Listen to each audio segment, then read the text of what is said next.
Give people pride and they'll live on bread and water, bless the exploiters, and even die for them. Self-surrender is a transaction of barter. We surrender our sense of human dignity, our judgment, our moral and aesthetic sense for pride. If there's pride in being free, we are ready to die for liberty. If there is pride to be derived from an identification with the leader, we grovel in the dust before a Napoleon, Hitler, or Stalin and are ready to die for him. If there is distinction in suffering with set for martyrdom as for hidden treasure, we acquire a sense of worth either by realizing our talents, or by keeping busy, or by identifying ourselves with something apart from us, be it a cause, a leader, a group, possessions, and the like. Of the three, the path of self-realization is the most difficult. It has often been said that power corrupts, but it is perhaps equally important to realize that weakness, too, corrupts. Power corrupts the few while weakness corrupts the many. Hatred, malice, rudeness, intolerance, and suspicion are the fruits of weakness. The resentment of the weak-minded does not spring from any injustice done to them, but from the sense of their inadequacy and impotence. They hate not wickedness, but weakness, when it is in their power to do so. The weak-minded destroy weakness wherever they see it. The self-hatred of the weak-minded is likewise an instance of the hatred of weakness. The autonomous individual striving to realize himself and prove his worth has created all that is great in literature, art, music, science, and technology. The autonomous individual also, when he can neither realize himself nor justify his existence by his own efforts, is a breeding call of frustration and is a seed of the convulsions which shake our world to its foundations. Having power doesn't always mean that someone will be aggressive, but when someone with power is constantly afraid, that's when they can become really dangerous. People need something to push them, and fear can be the push for those with power. In other words, when powerful people act based on the insecurities and skills of weaker-minded individuals, they can become truly harmful.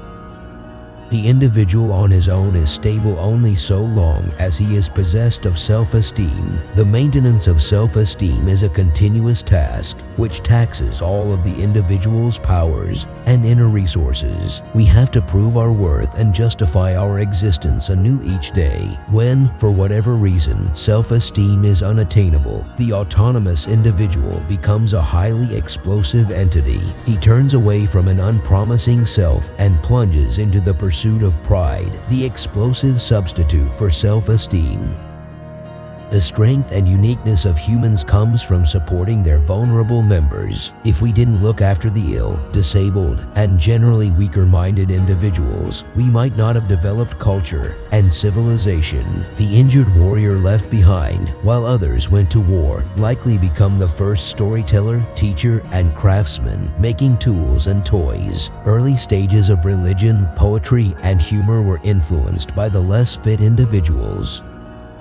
In humans, unlike other species, the weaker-minded individuals not only survive, but often succeed over the stronger ones. The self-dislike felt by the weak-minded releases powerful energies, stronger than those from just trying to survive. The ways the weak use to avoid facing harsh realities might seem silly, but they often lead to gaining power. This includes the ability to turn simple words into solid truth, and to change feelings of self-disgust into pride, doubt into belief, and guilt into feeling right. Lastly, disliking oneself makes it easier for the weaker-minded to come together and act as one. Running from self-worth usually leads to seeking strength in groups.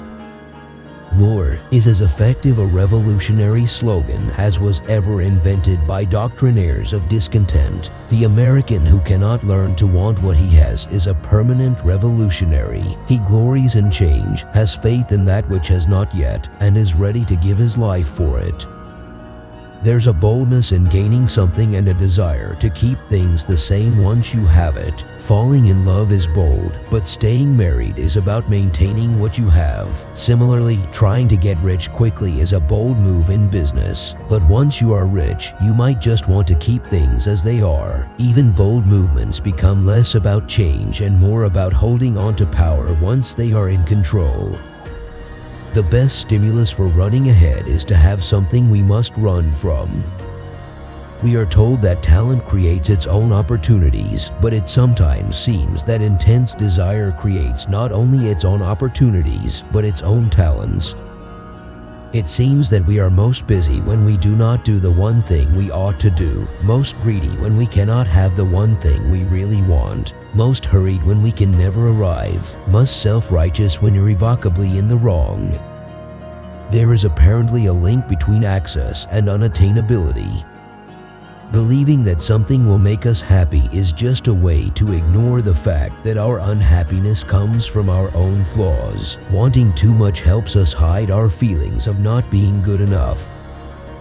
When someone is really intense about something, it often means they might not be that skilled or powerful in it. This intense passion can sometimes make up for not being really good at something. A worker who knows he's good at his job will work calmly and still get a lot done, almost like he's just having fun. But a worker who's unsure about his skills will walk super hard, almost like let's try and save the world because that's the only way he'll get things done. This is the same for soldiers.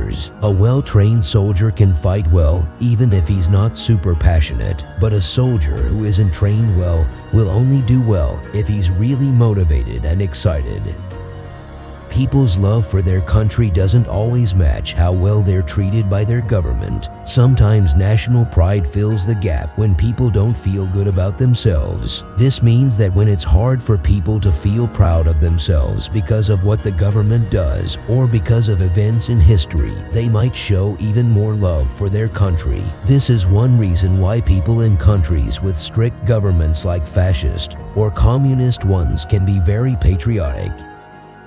When those of power start imitating the weak-minded, bad things happen. The strategies the weak-minded use to get by can become tools of control and destruction. When used by those with power to act or think extremely, one needs a sense of dramatic. Excesses are essentially gestures. It is easily to be extremely cruel, humble, or self-sacrificing when we see ourselves as actors in a performance.